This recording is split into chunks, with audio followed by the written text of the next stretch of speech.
नमस्कार सर, आप देख रहे हैं जनता की आवाज़। आइए हम जानते हैं विशेष सर्वे के बारे में जानकारियाँ धंडिया पंचायत के मुखिया धीरेन्द्र प्रताप सिंह उर्फ कारू जी के माध्यम से। पहले तो आप किस अंचल के हैं जी जो भी वंशावली पेपर हो, कहीं दौड़ भाग लगाने की आवश्यकता नहीं है। जी स्वलिखित वंशावली दिया जाए, इसकी पुष्टि जब सर्वेयर लोग पहुंचेंगे तो आम जनों के उपस्थिति में इसकी पुष्टि की जाएगी जी कि लाभार्थी के द्वारा दिया गया वंशावली सही है या उसमें त्रुटि है। यदि त्रुटि होगा तो उसको सुधार किया जाएगा। जी इसलिए स्वलिखित दीजिए। कहाँ तक दीजिए? यदि खतिहानी रैयत है जी तो जहाँ से रैयत का नाम प्रारंभ हो रहा है वहाँ से लेकर जो आवेदक, निचला पंक्ति में जो आवेदक हैं और जीवित हैं, उतना ही दूर तक देना है। जैसे मोहन राम जी अगर है, मोहन सिंह, मोहन राम, मोहन पांडे, मोहन यादव वगैरह कोई हो, जी अगर उनका रैयतीदार में उनके दादा परदादा का नाम है जी तो ये 4 भाई हैं, 2 बहन हैं, तो उसमें उनका नाम वंशावली में दिया जाए। मृत है तो मृत लिखा जाए, बच्ची है तो विवाहित मृत लिखा जाए, जिंदा है तो जिंदा लिखा जाए। आवेदक मान लीजिए कि श्याम सिंह हो गए जी तो आवेदक अपना श्याम सिंह पर ही क्लोज करें, न कि श्याम सिंह के बेटा बेटी नाती पोता का नाम। अच्छा, भाई बहन जो है उसमें हिस्सा बहन का होगा या नहीं होगा सर? देखिए, जहाँ तक मुझे जानकारी है और जी। लोगों के सुनने समझने के आधार पर बता रहे हैं, पुख्ता बात मेरा नहीं है जी क्योंकि हम कानून के विशेषज्ञ नहीं हैं। जी तकनीकी त्रुटि हमारी हो सकती है, इसके लिए क्षमा प्रार्थी हैं। जी हिंदू कोड बिल में भाई बहन का अधिकार है, जी अब लेकिन परंपरा पर आधारित जी व्यवस्था के अनुकूल, जैसे ब्रिटेन का संविधान परंपरा पर आधारित है, न कि केवल लिखित। जी तो परंपरा पर यह है कि हमारे यहाँ अधिकांशतः बहनें अपना हिस्सा भाई से नहीं लेती है। बात सही। यदि लेना चाहे तो ले सकती है, जी लेकिन हमारे सुप्रीम यहाँ कोर्ट का आदेश है सर इस पर। बता तो रहे हैं जी कि माननीय सर्वोच्च न्यायालय का, बैठा जाए, माननीय सर्वोच्च न्यायालय का आदेश है। इसके बावजूद भी भारत के कितने हिंदू परिवार के बहन भाई से हिस्सा ले रहे हैं?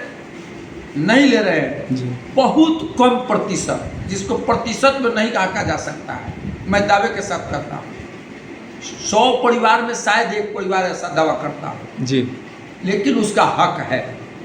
हक तो बहुत है। तो खैर कुल मिलाकर वंशावली की जो व्यवस्था है उसमें जो संबंधित लेडीज परिवार है, यानी लेडीज भी है, जिसमें भाई हो, बहन हो, बुआ का हो, सबका नाम देना आवश्यक है, जी जो मुझे जानकारी। अच्छा, जो नाम छिपा देता है, भाई नाम छिपा के अगर वंशावली बनाना चाहेगा तो उस पर क्या कार्रवाई ये किया जाए? समाज का भी दोष है। जी सर्वेयर महोदय जब इसकी पुष्टि करेंगे जी तो प्रतिनिधि और समाज के बुद्धिजीवी लोगों का ये कर्तव्य बनता है कि सही वंशावली अंकित कराने का काम करें और उसकी पुष्टि के समय में वे बताने का भी प्रयास करें कि नहीं, इनका ये बहन है, ये भाई है।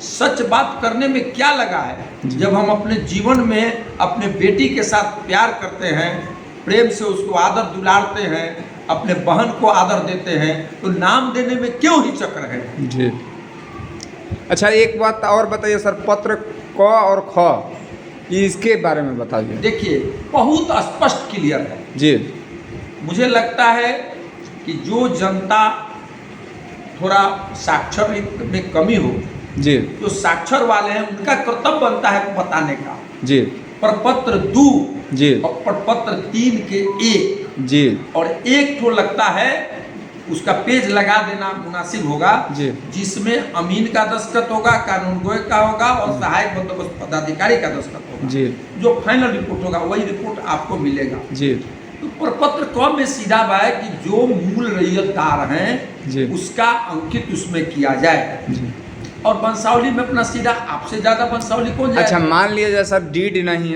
डीड है मेरे पास, केवाला उसके दूसरे के पास होगा, तो उसमें मैं क्या करेंगे? देखिए, डीड और केवाला तो दोनों एक है। जी केवाला इक्वल टू डीड। जी तो जो बात अगर आपके पास डीड है जी तो किस भूमि का दावा आप किस अधिकार पर करते जी। हैं, तो लिखिए कि डीड नंबर इतना, जी। दिनांक इतना के आधार पर जी दखल, अभियुक्ति में लिखिए दखल कब्जा बरकरार, जो मेरा अपना समझ है। जी हो सकता है इसमें कोई त्रुटि हो, हम इसके लिए माफी चाहेंगे। जी मैं अपना जो समझ रहा हूँ उसी अनुकाल से अपने जनता को बता रहा हूँ, हम भी भर रहे हैं फॉर्म जी कि दखल कब्जा, अभियुक्ति में दखल कब्जा बरकरार, आवासीय भूमि है, उत्पत्ति है तो लिखेगा कि किसमें आवासीय भूमि, और जमाबंदी संख्या अगर नहीं है तो जमाबंदी नहीं भरेंगे।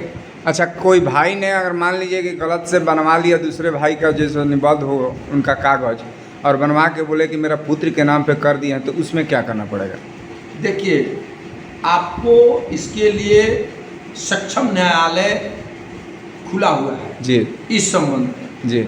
दूसरा चीज है, फिर तो उसका यहाँ पर काम नहीं होगा।